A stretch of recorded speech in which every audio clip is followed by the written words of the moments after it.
नमस्कार दोस्तों। TPSC 69 mains तैयारी अब बच्चे की जान से उसमें लगे हुए हैं। हमारा भी कोचिंग इसमें सहयोग कर रहा है। इसी दिशा में हमने आज एक टॉपिक रखा है, पटना कलम चित्रकारी। तो थोड़ा सा पहले हम लोग पटना कलम चित्रकारी जानने से पहले तो हम लोग भारतीय चित्रकला के बारे में 2 लाइन जानते हैं। इसे आपको मेंस में लिखना नहीं है, लेकिन जानिए इसको।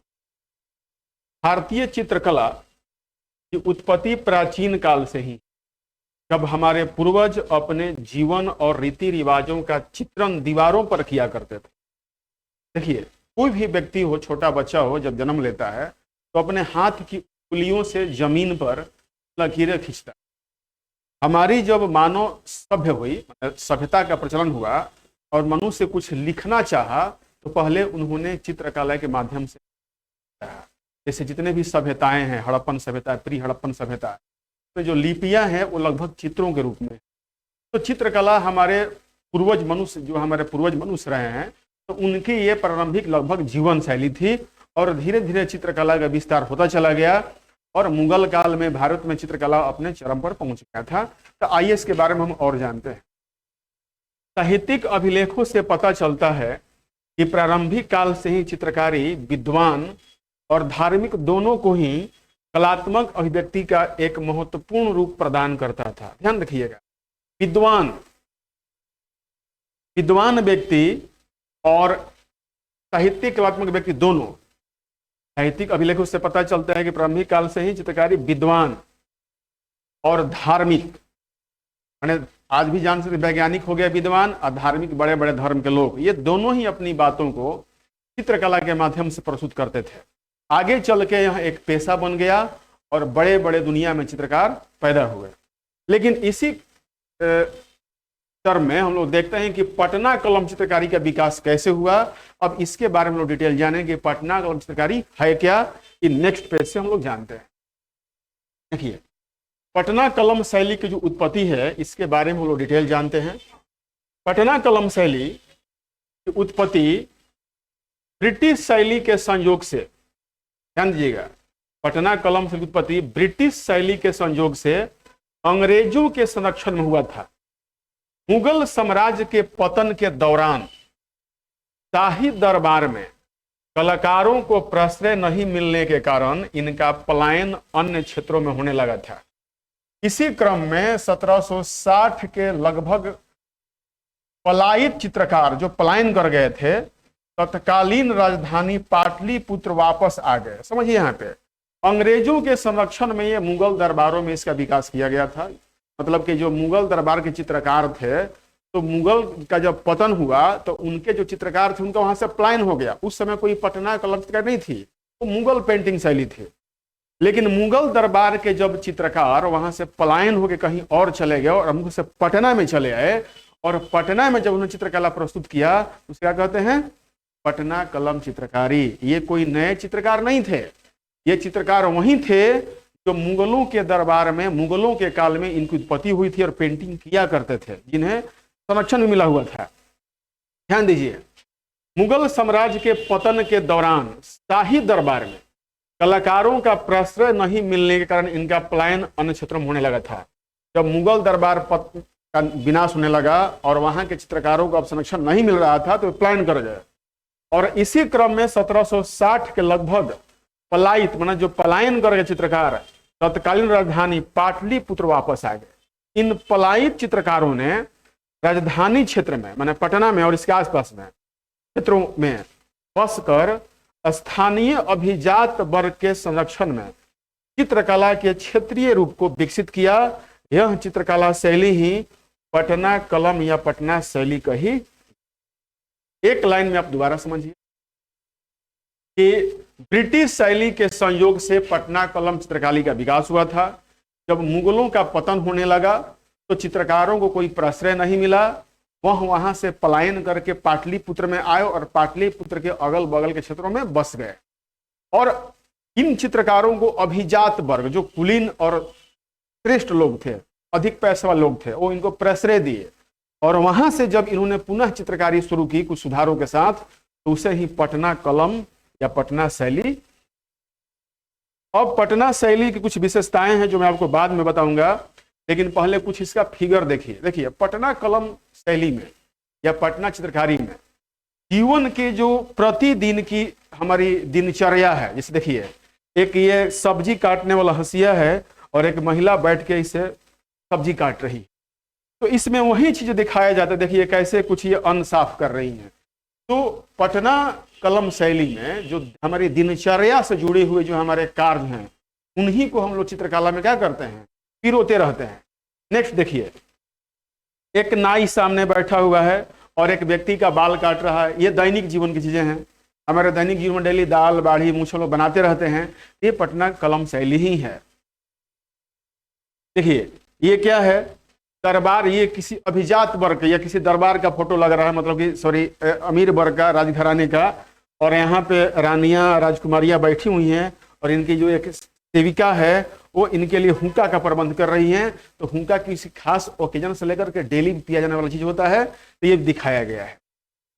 ये पटना कलम का ये आपका थी लोगो है। देखिए एक ऊंट पर जाता हुआ व्यक्ति, ऊंट पर बैठा हुआ व्यक्ति, तो सवारी काम होता है। अरबियन लोगों में ऊंट बड़ी फेमस होते हैं और मुगलों का संबंध कहीं ना कहीं से अरब से तो था ही। तो ये भी एक पटना कलम शैली ही है। ये एक पटना का गोल घर है।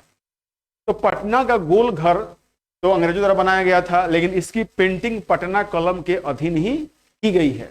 यह भी दिनचर्या का, क्योंकि पटना का जो गोल घर है एक अनाज का घर है, गोदाम है। देखिए ये भी किसी दरबार का नृत्य का, संगीत नृत्य का चित्रण करता है, जो दरबारों में प्रायः प्रतिदिन आयोजित किए जाते थे। ये भी पटना शैली की ही है। अगर आप एग्जाम लिख रहे हैं तो एग्जाम में अगर हो सके तो आप 1 से 2 फोटो का पेंटिंग का ग्राफिक वो करना चाहिए। छोटा ही हो, वो रेखांकन ही, पूरा पेंटिंग मत बनाइए आप उसको रंग से, लेकिन कलम से उसका रेखांकन करना चाहिए। इससे आपको मार्क्स अच्छे मिलते हैं। देखिए ये तांगा है, तांगा घोड़ा है और एक बैठे हुए जो भी हो, लाला हो चाहे अभिजात वर्ग का व्यक्ति हो, वो उनको खींच रहा है और सवारी को ढो रहा है। तो ये भी दिनचर्या का ही विषय है।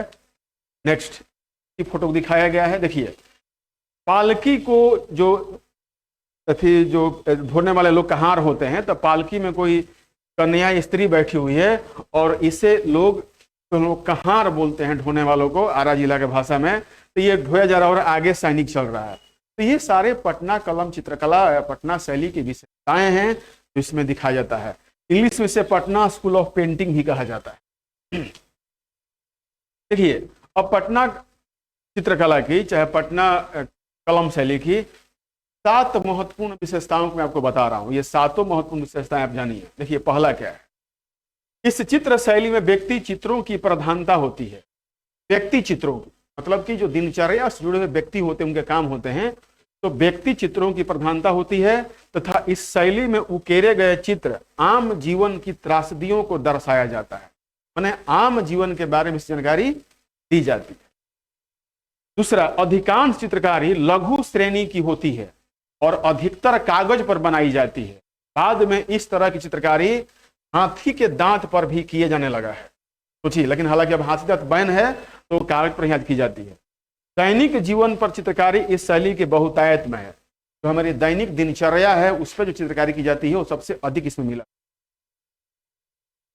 चित्रकारी का विषय दैनिक मजदूर, मछली बेचने वाले, टोकरी बनाने वाले पर आधारित होती है। मतलब तो छोटे छोटे रोजगार हैं उस पर भी दिखाया जाता है। चित्रकला की इस शैली में देसी पौधों, छाल, फूलों और धातुओं से बने रंगों का इस्तेमाल होता है। अधिकांशतः गहरे भूरे, गहरे लाल, हल्का पीला और गहरे नीले रंगों का प्रयोग किया जाता है। सवाल इसको लिखने से आपको नंबर मिलेगा। चित्रकला में किन रंगों का प्रयोग होता है इसको जरूर आप लिखिए। इसे देखिए, देसी पौधों से रंग निकाल लेंगे हम लोग, छाल से, फूलों से, धातुओं से बने रंगों का इस्तेमाल होता है। अधिकांशतः गहरे भूरे रंग के, गहरे लाल, हल्का पीला और गहरे नीले रंगों का प्रयोग इसमें किया जाता है। इस शैली में प्रमुख चित्रकार नाम देना होगा। प्रमुख चित्रकार कौन थे?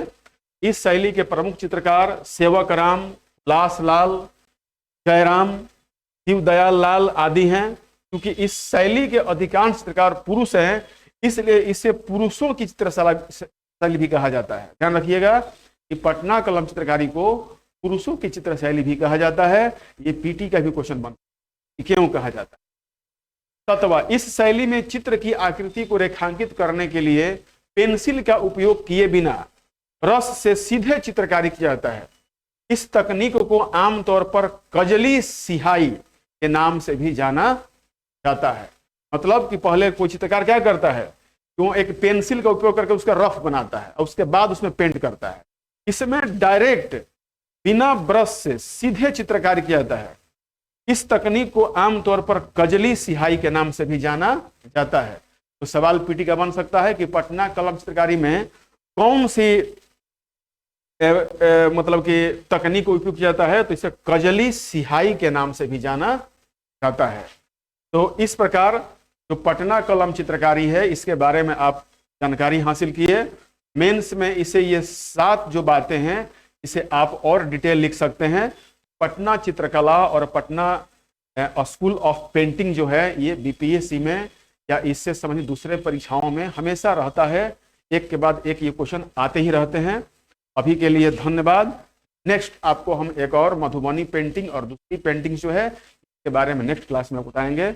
आपको वीडियो अच्छी लगी हो, जानकारी अच्छी हो, आप चैनल को सब्सक्राइब करें, लाइक करें, दोस्तों को शेयर जरूर करें।